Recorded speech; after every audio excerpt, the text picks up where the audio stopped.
In this segment of the Experts Corner, we're going to be talking about exercise.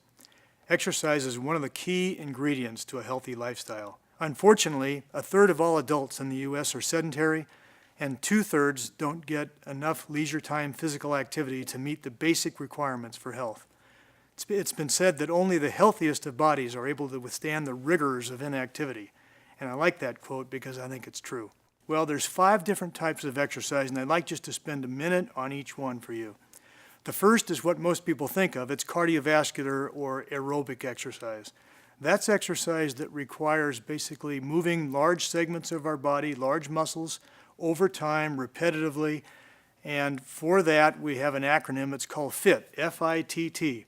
Stands for the frequency should be daily. We try and get people to do something aerobically every day of the week. The intensity of that exercise does not have to be real hard. Even small, easy things like washing your car, mowing your lawn, gardening might qualify. The Australians have a wonderful term. They call it lightly puffing. If you know that you're breathing harder than usual, you're probably doing enough physical exertion to train your heart, train your cardiovascular system, and get the physiologic benefits of exercise. That equates to about a 6 on a 1 to 10 scale, where 10's as hard as you could possibly work. About a 6 level is the level where you know you're breathing harder than normal, you know you're exercising, but you're not straining. The second type of exercise is strength training, and the good news is it doesn't take as much as we think to maximize maintenance of our lean body mass. What we don't want is to develop what's called sarcopenia, which is the state of not having enough lean mass to do normal daily life without unnecessary risk of injury. In order to maintain the lean mass that we have, it takes one set of 15 repetitions through a full range of motion per week against moderate resistance. And if we do that, we're going to prevent our muscles from atrophying unnecessarily. If we want to build up muscles, we have to do more than that, but if we just want to maintain what we have, that's all we need to do. Unfortunately, most people don't do enough of that, and the average person between the ages of 25 and 55 gains about 30 pounds, most of it fat, not lean, and that's what we want to prevent. The third type of activity is agility or coordination training. Unless you train for coordinated activities, you might lose the ability to do them.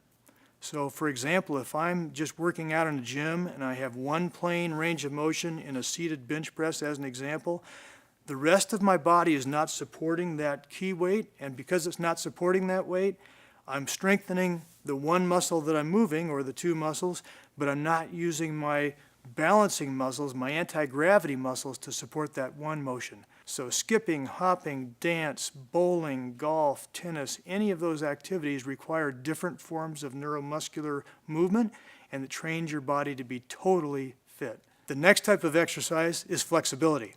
And after the age of 25 to 30, our collagen tissues, our soft tissues actually tighten and shorten, and we get basically less range of motion every year unless we stretch, and we tell our bodies that we need to move through a full range of motion. Slow, static stretching, not bouncy stretching. Take it on slowly to where it's comfortable, stop at the end, hold it for 20 seconds, and then gradually let it off. 2 or 3 or 4 of those repetitions of flexibility every day will maintain resting muscle length and maximize your range of motion.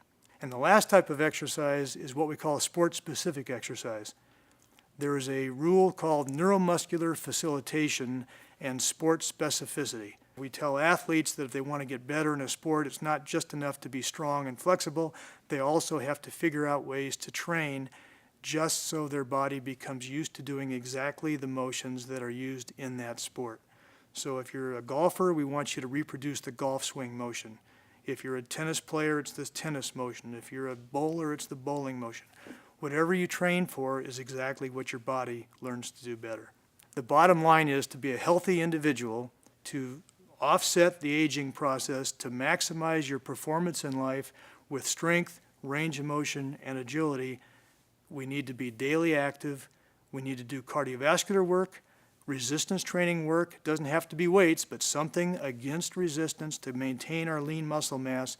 And then we need to have agility and coordination in our daily activities so that we don't become injured. If you're a fit person and you engage in this type of regular activity, you're going to be stronger, you'll feel healthier, you'll maintain better function throughout your life, you won't suffer the rigors of inactivity leading to atrophy of your body, and you'll be a peak performer for much, much longer. Thank you.